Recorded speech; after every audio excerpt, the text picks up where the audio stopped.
longtime rival. You know, the city has gotten more and more excited about this team. Really feel like we're some dogs. Harris to the rim, and he backs it, able to foul. Tobias Harris erupting. It's our team, man. It's our spirit. It's what we do. We're going to have to be mentally and physically tough to beat this team. And at the end of the day, we got to go steal them. Simple as that. We know what we're facing. You know, we're a really good team. Great win. Got rest and recovery. Got game one coming in a few days.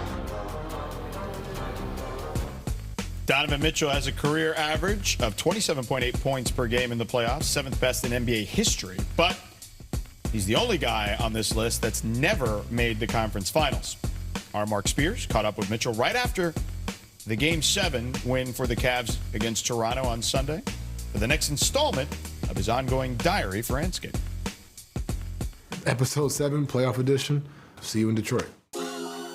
James and Donovan Mitchell. Those are the two guys who have to make the Cavs go. You can't kick yourself on not being able to close it out earlier, you know, because at the end of the day, it just wasn't meant to be. Like, you know what I mean? You sit there and get upset about things in the past. Like, hey, you control what you can control. This happened for a reason.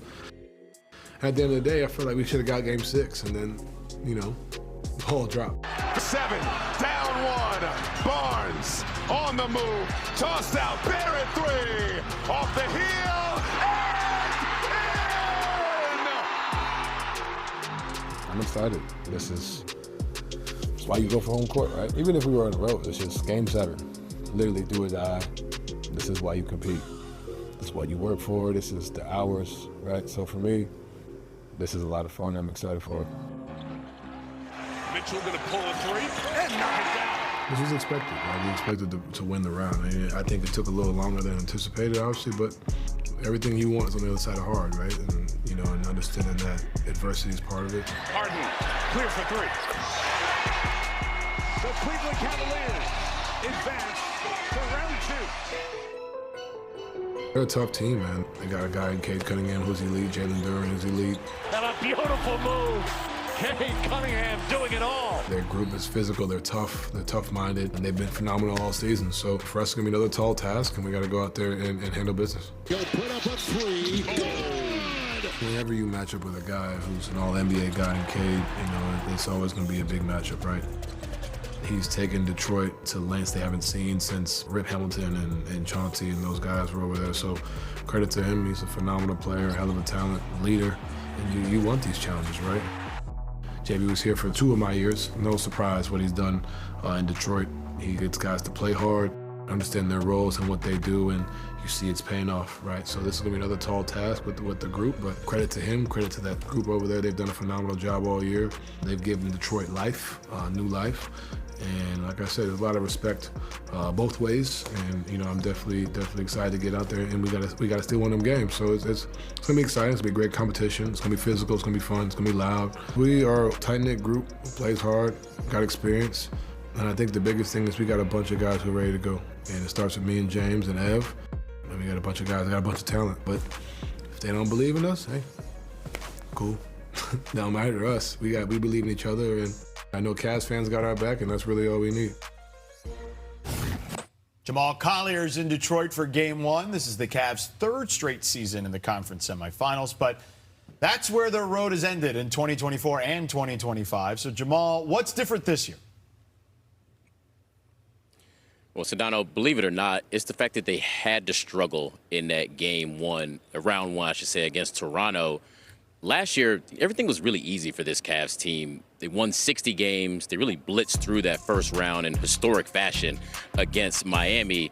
And Toronto really tested these guys. They made things tough for Mitchell, for James Harden, and their kind of physical defensive battle really prepared them, the Cavs believe, for this series they're going to face against the Pistons. And it's going to give them something to draw on when things get tough and adverse in this series.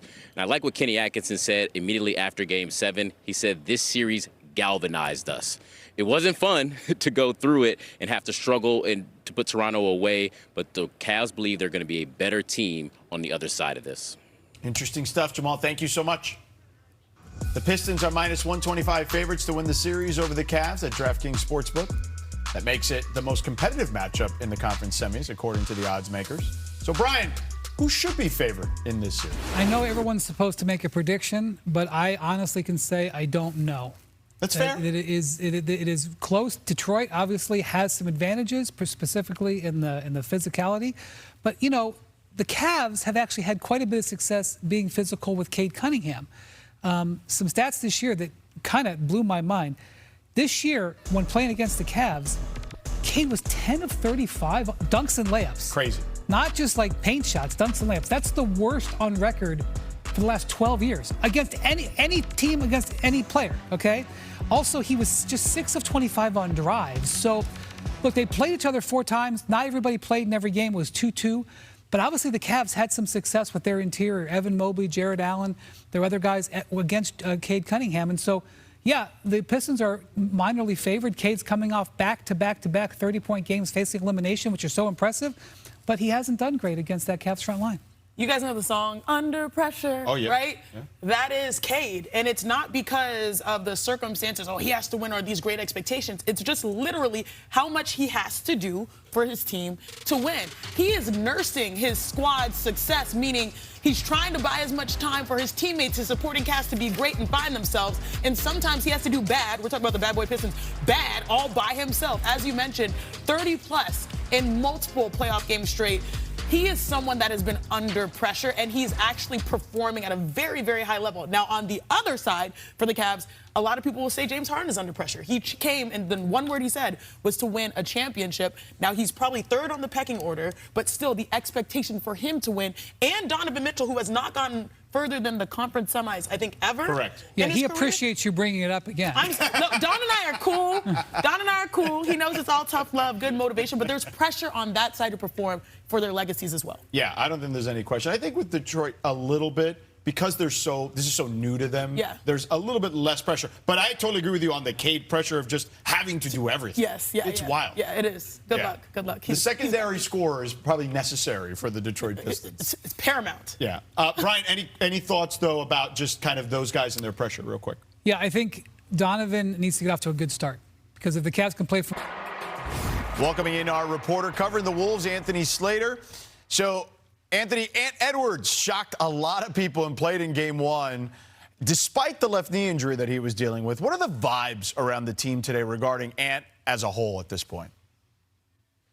Shocked a lot of people in the organization, too. You know, they're positive. They just wrapped up film session behind me, and it's a relaxed atmosphere. Edwards, I saw kind of jaunt out of here, and it sounds like he's going to get some treatment later today, maybe get a light workout in. I asked Chris Finch, hey, can you maybe bump his minute total up, past 25? They don't know that yet. But he played 9 of the last 12 minutes. He scored 11 in the fourth. I thought he got stronger as the game went on. That was a good sign. But the topic of conversation today, in Minnesota's camp was Wembanyama's goaltends. They thought, obviously a playoff record, 12 blocks. Chris Finch said he thought 4 of them at least were goaltends. Rudy Gobert joked that he wants that treatment too. But there was one obvious one early in the game on a Terrence Shannon drive. But there is some lobbying going on already early in this series. Interesting stuff, Anthony. Thank you so much for the time, as always, man. Appreciate you. All right, we have the Wolves and